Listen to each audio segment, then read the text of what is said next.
nasiib darro weli uga guulaysan dhibaatada in la damiyo maaha in la daweeyo laakiin hadda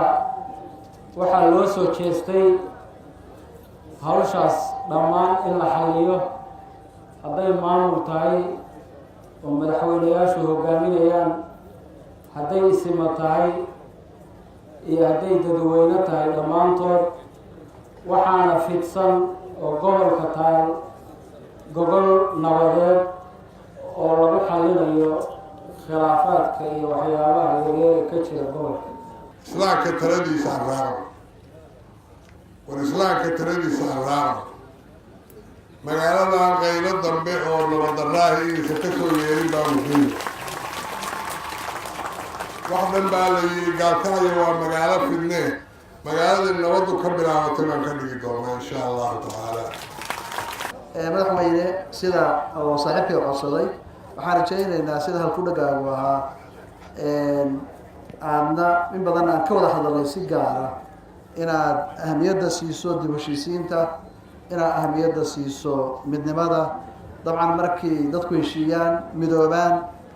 wax badan oo hadda ina kaga maqan oo dowladnimadeena naaqus ka dhigtay ayaa dhammaystirmaya marka si aad u qaadatay barnaamijkaas isaga ah ayaan anaguna kugu garab istaagaynaa kuguna shaqaynaynaa labada dowlad goboleed xildhibaanadooda iyo golahooda wasiirada marti sharafta kale kulligiin waxaan ku salaamay assalaamu calaykum waraxmat ullaahi wabarakaatuh socdaalkayga aan kusoo khatimay maanta puntland wuxuu ahaa socdaal aan ku raadinaynay dib u heshiisiin dib u heshiisiintaana waa waxaa runtii muddo dheer aan wada sugayna kulligeen kulli soomaalida oo dhanna ay ku taaminaysay haddii dib u heshiisiin la helo nabad baa la helay haddii nabad la helana horumar yaa la gaaray marka meesha keliya aan odhan karo inay tahay inaan ka bilaabno dib u heshiisiinta waxay igu muuqatay inay tahay magaaladan gaalkacyo oo runtii xalka in laga bilaabo mudan meel yihahdo checkpointiyada laga soo galo magaalada meel waxaa jirta la yidhaahdo caano ka dhan xabadaa la soo haystaa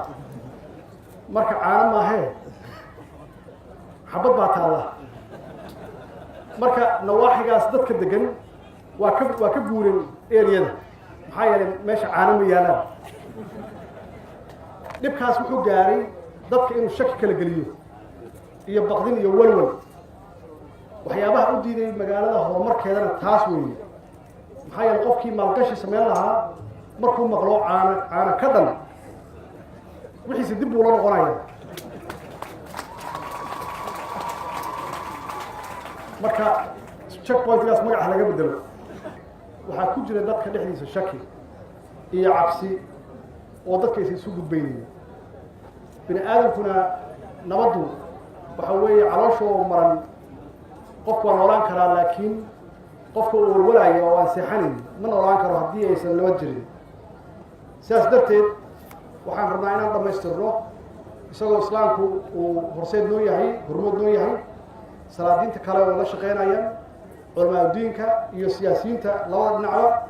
in magaaladan ay noqoto magaalo rugti ganacsiga ee gobolada dhexe ah oo ganacsigii iyo maalgashigii u yimaado dhalinyaradu ay shaqo ka helaan